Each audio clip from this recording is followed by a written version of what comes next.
በ1960ዎቹ አሰቃቂ እስር ቤት ከሆኑት መካከል በአንደኛው ማረሚያ ቤት ውስጥ ቀኖች ቀስ በቀስ ያዘግሙ ነበር። እንደዚህ አይነት ቦታ 24 ሰዓት የዓመት ያህል ርዝማኔ ተሸክሟል። የእስር ቤቱ ጠባቂዎች የሚታዘዙት የጭካኔን ተግባር ያለምንም ማንገራገር ይፈጽማሉ።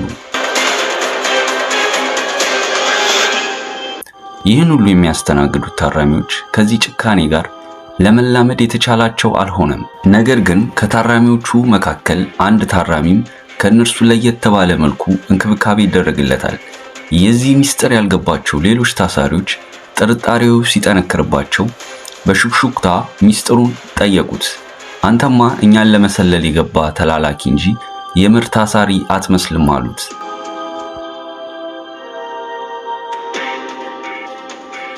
እስረኛውም እኔ እንደናንተ እስረኛ ነኝ፣ ከጠባቂዎችም ጋር ምንም አይነት ግንኙነት የለኝም አላቸው። ነገር ግን ይህ ሐሜትና ጥርጣሬ በሁሉም ቦታ ከመናፈስ አልፎ አጀንዳ ሆነ። አሁንም እንደተለመዱት የዚህ ምስጢር ድብቅ ዓላማ ደጋግሞ መጠየቅ አላቆሙም። አንድ ቀን ግን አጥብቀው ያዙት። እናም እስረኛው ፈገግ ብሎ አንድ ጥያቄ ጠየቃቸው።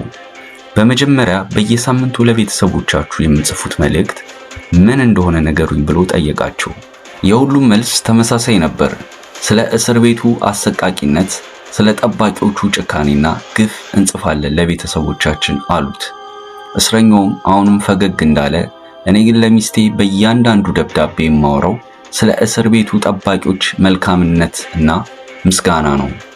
ታሳሪዎቹን በጠቅላላ ተገርመው ጠየቁት፣ ምን ትርፍ ለማግኘት ነው? ጠባቂዎቹ እኮ እንደምታያቸው ጨካኞች ናቸው አሉት። አሁንም ያቺ ፈገግታው ሳትለቀው መለሰላቸው። ምክንያቱም በደብዳቤ ውስጥ የምንልካቸው እያንዳንዱ ጽሑፍ በጠባቂዎቹ እጅ ነው የሚያልፈው። እነርሱ ደግሞ ቃል በቃል ያነቡታል። ስለዚህ ይህን ጥላቻ ስለሚያውቁ በጭካኔያቸው ይቀጥላሉ አላቸው። ውድ የአፍሪሲኒያ ተመልካቾቻችን አብረን ብዙ ተጉዘናል።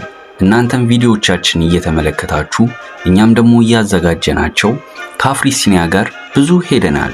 በያዝነው ዓመት መጨረሻ 100,000 ቤተሰቦችን ለማፍራት የያዝነውን ዘመቻ በመቀላቀል አገልግሎቱን ይደግፉ። ሰብስክራይብ በማድረግና የደወሏን ምልክት በማብራት ለእናንተ ምንም አይነት የገንዘብ የጉልበትና የጊዜ ወጪ የማይጠይቅ ሲሆን ለኛ ግን ከፍተኛ ጥራት ያላቸውን ዝግጅቶች ወደ እናንተ እንድናደርስ ይረዳናል። አሁኑኑ ሰብስክራይብ በማድረግ ይተባበሩን። እናመሰግናለን።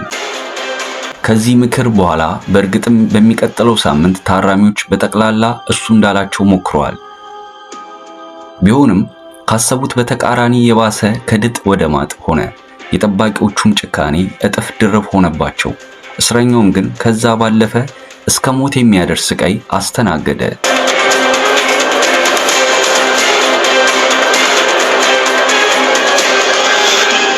ከቀናት በኋላ እስረኛው ጭቆናው ሲበዛበት ባለፈው ያወራቸውን ታራሚዎች ሰብስቦ ጠየቃቸው።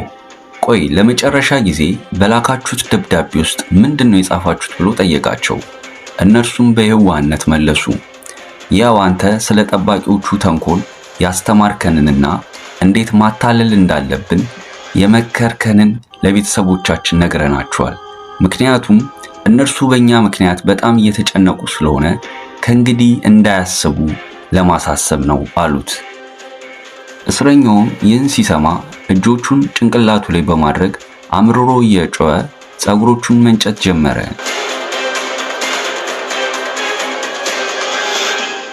ምክሩም የከንቱ መሆኑን ተገነዘበ።